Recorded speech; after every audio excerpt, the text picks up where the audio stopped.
ঘড়িতে রাত 11:10। অঙ্গ সংগঠনের জনা 10 কর্মীর সঙ্গে বৈঠক শেষ করলেন। বললেন, অনেক রাত হয়েছে, এখন যাও, আর পারছি না। কর্মীদের মধ্যে যিনি নেতা বললেন, এই চলো, আপা ঘুমাতে যাবে। কথাটা তার কানে পৌঁছালো। টিপ্পনি কেটে বললেন, এত সুখ তোমরা আমায় দিয়েছ, এখন যে ফাইল নিয়ে বসতে হবে, অনেক ফাইল জমা আছে। কর্মীরা নিজেরাই যেন লজ্জা পেলেন। গণভবনের রাস্তার দুপাশে গাছ, ফুলেরাও যেন ঘুমিয়ে গেছে। পুকুরটা শান্ত, প্রকৃতি যেন বিশ্রামে। হয়তো সেটা দেখেই একজন কর্মী তার নেতাকে জিজ্ঞাসা করলেন, আচ্ছা আপা ঘুমায় কখন? এই প্রশ্নে সবাই যেন চমকে উঠলেন। যাকে নিয়ে এই চর্চা, তার নাম শেখ হাসিনা, গণপ্রজাতন্ত্রী বাংলাদেশ সরকারের প্রধানমন্ত্রী, আওয়ামী লীগের সভাপতি, একজন আদর্শ মা, একজন স্নেহময়ী নানী, দারুণ দাদি। শেখ হাসিনার চারপাশে যারা থাকেন, তারা তার অফুরন্ত প্রাণশক্তিতে নিজেরাই অবাক হয়ে যান। একে একে সবাই ক্লান্ত হয়ে যান। তখনও শেখ হাসিনা যেন ক্লান্তিহীন এক কর্মময় মানুষ। কেউ বলেন, উনি পারেন কিভাবে? আর সবচেয়ে বেশি যেটা বলা হয়, শেখ হাসিনা ঘুমান কখন?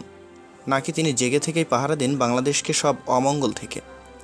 এসএসএফের একজন সদস্য বলছিলেন, ওনাকে কখনো ক্লান্ত হতে দেখিনি। প্রধানমন্ত্রীর কার্যালয়ের মহাপরিচালক নীলুফার আহমেদের মতে, সারাক্ষণ একটা মানুষ শুধু জনগণের চিন্তা করেন, নিজের জন্য যেন তার এক মুহূর্ত সময় নেই।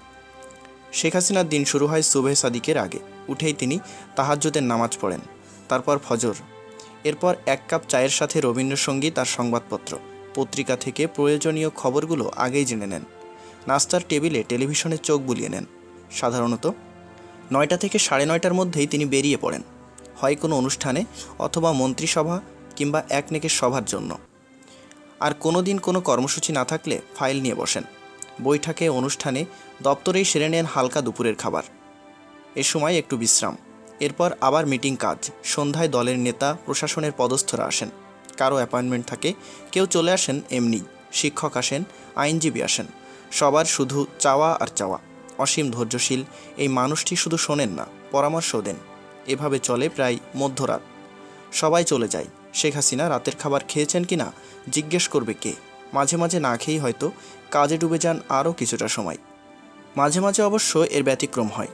মেয়ে পুতুল আর তার বাচ্চারা এলে, জয় এলো পরিবার নিয়ে, ছোট বোন রেহেনা এলে, তখন গণভবনের দোতলায় একাকিত্ব ঘোচে। হইচই হয়, রান্নায় হাত লাগান খোদ প্রধানমন্ত্রী। খাবার টেবিল ভরে থাকে। আনন্দ উৎসবের মধ্যে হঠাৎ করে উকি দেয় অতীত। বাবার কথা, মায়ের কথা, ভাইদের কথা মনে ওঠে। আচমকা আনন্দময় পরিবেশ যেন ভারী হয়ে ওঠে। কিছুক্ষণ নিস্তব্ধতা, এরপর আবার সব ঠিক হয়ে যায়।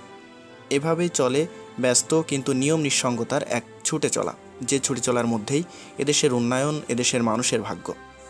প্রধানমন্ত্রী শেখ হাসিনার মুখ্য সচিব ছিলেন, এখন মুখ্য সমন্বয়কারী আবুল কালাম আজাদ বলছিলেন, শেখ হাসিনা প্রতিটি ফাইল খুঁটিয়ে খুঁটিয়ে পড়েন, মন্তব্য লেখেন। তার মতো এত গভীরভাবে ফাইল আমি কাউকে দেখতে দেখিনি। শেখ হাসিনার ঘনিষ্ঠ রাজনৈতিক শিষ্য, যুবলীগের চেয়ারম্যান ওমর ফারুক চৌধুরী জানাচ্ছিলেন, তৃণমূলের ছোট্ট কমিটিরও নাম জানেন শেখ হাসিনা। প্রত্যেকের সুখ দুঃখের খবর রাখেন। শেখ হাসিনার যত কর্মীর নাম জানেন, তার অর্ধেকের নামও কোনো আওয়ামী লীগ নেতা বলতে পারবেন না। তাই তো দেশের সব ভার তো তার উপর, দলের সব জঞ্জাল সরাতে হয় তাকেই। তার কাছেই সবার চাওয়া, তাকে দেওয়ার তো কেউ নেই। এত ভার নিয়ে তিনি ঘুমাবেন কিভাবে?